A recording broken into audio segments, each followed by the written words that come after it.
What's going on, everybody? Ochoa here from SB Nation's bloggingtheboys.com. We hope all is well wherever you are. We hope you're happy, safe, healthy, and we know that there is a lot to talk about. The Dallas Cowboys' first game of the 2020 season is in the books, and unfortunately, the Cowboys find themselves in the loss column. A 20-17 loss to the Los Angeles Rams is how the Cowboys got the 2020 season started, and man, people are pissed. Oh my gosh, we all had such high hopes for these Cowboys. We were all talking about 40 burgers, how the defense was going to be aggressive, how things were going to be different. That's what we were promised, right? I mean, we were promised something different. We were promised a new coaching staff that was going to look at things in a different way. We were promised a coaching staff that was going to be more aggressive. We were promised a coaching staff that was going to evaluate things and not do these predictable things that made no sense. Instead, what did we get? We got a Cowboys defense that was incredibly flat. Look, I know that there is this perception going around, and I've been somebody that's perpetuated it a little bit, that the Los Angeles Rams maybe lost a step last year, that Jared Goff maybe isn't one of the best young quarterbacks in the NFL. Look, here's the deal. I don't want to take anything away from what the Rams did on Sunday night. They beat the Cowboys fair and square. They deserve a lot of credit, but they really didn't do anything great offensively. I mean, you look at what the Rams did, and it was just a lot of screens, and it was a lot of dump-offs, and it was a lot of stuff right near the line of scrimmage.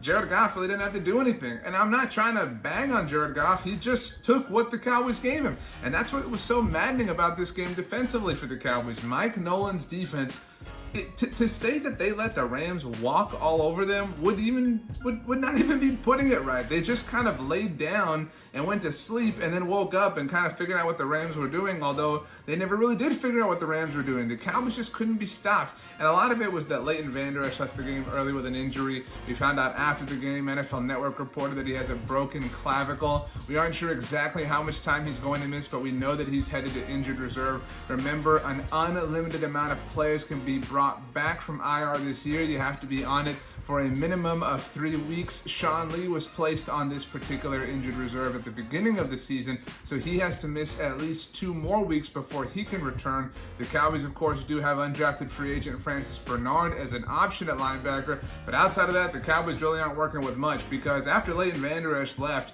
it's not like Jalen Smith did a whole lot to carry him, and there are a lot of Cowboys fans who really fell out of love with Jalen Smith in 2019. A lot of people accused him of being too focused on his brand, and all that aside, there was no swiping on Sunday out in Los Angeles for Jalen Smith, but there wasn't a lot of great football happening either.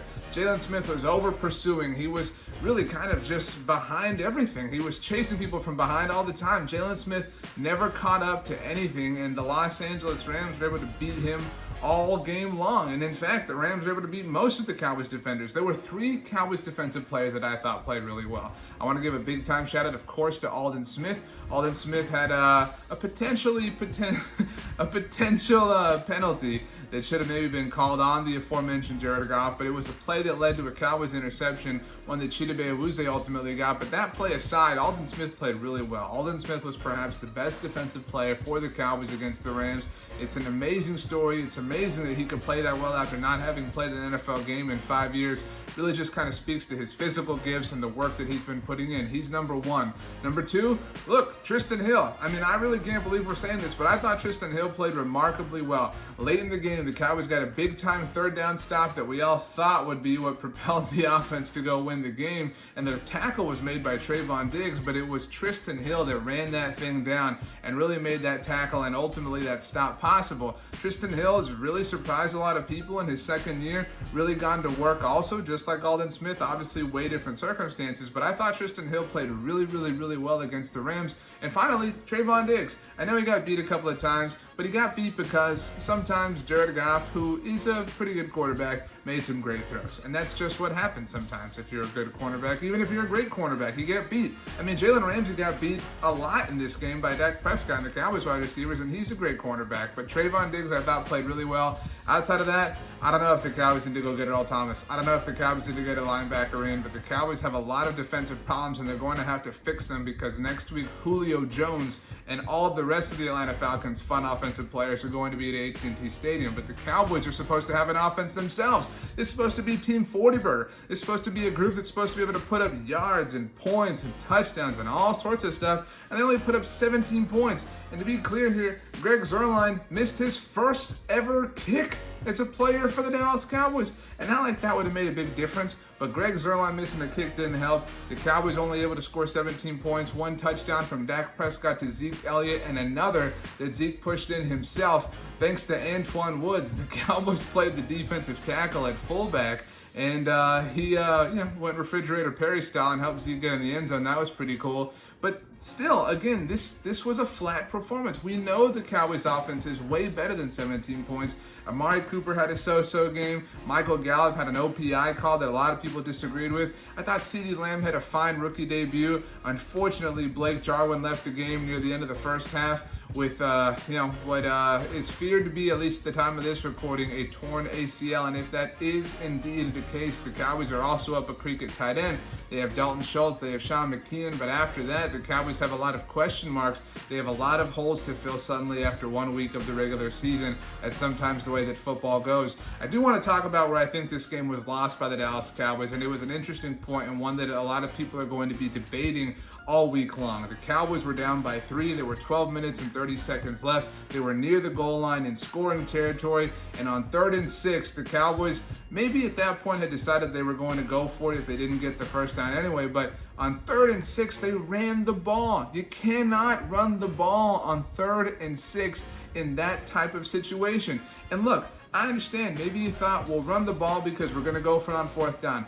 I don't have a problem with going for it on 4th down. This is where a lot of people disagree. Some people say, take the field goal. I know that Greg Zuerlein had missed already, but take the field goal, tie the game, move on, etc. I like that aggressiveness from Mike McCarthy. I like playing for the win. I like going for the touchdown. But what's more is not only can you not run the football on 3rd and 6, but something else that you cannot do. CeeDee Lamb, you're awesome. You're going to be great. You're going to be amazing, but you cannot run your route short of the sticks on 1st down, because if you catch the ball like you did and a defender gets to you really soon, you're going to get stopped and you're not going to move the chains. And that was a big time flub by the Cowboys in a lot of ways, and that was ultimately why they lost the game. Not the OPI call at the end, not this, not that. That particular sequence went a long way in deciding who ultimately won.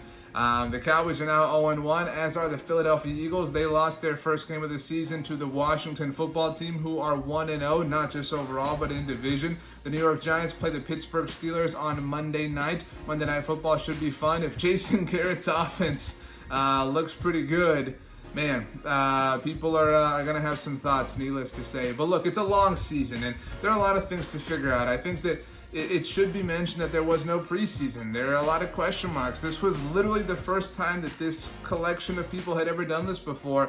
And while that's not an excuse and certainly not something that's going to make you feel better, it is a very real data point and something that should be pointed out. But hopefully the Cowboys have a better plan for the Atlanta Falcons, because things are going to get easier. It's a long season and it gets harder as it goes on. And the Cowboys now are 0-1 and got to find a way to get to 500 and start stacking wins up if they do want to accomplish all the goals that we've talked about before, like winning the NFC East, getting to the NFC Championship game, getting to the Super Bowl, winning a Super Bowl. There's a lot of work to do. There's a lot of time left, but you can't blink or else it's all going to pass you by and suddenly you'll be up a creek in a whole lot of other ways. Hey, the regular season is here and we have a lot to discuss all the time. Make sure you do subscribe right here to the official Blogging the Boys YouTube channel, where we have all sorts of game recaps, breakdowns, film reviews, anything you want, you name it, and we'll put it together for you. Make sure you check out the Blogging the Boys podcast network as well. We give you 2 episodes every single day talking all things Dallas Cowboys, the latest headlines, lots of deep discussions, things going on in the world of America's team.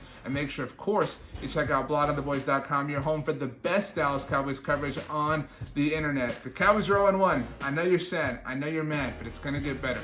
Trust me. Hey, do me a huge, do me just a huge favor. Do me a huge favor. Have the best day ever. You know why? Because you deserve it. We'll see you next time.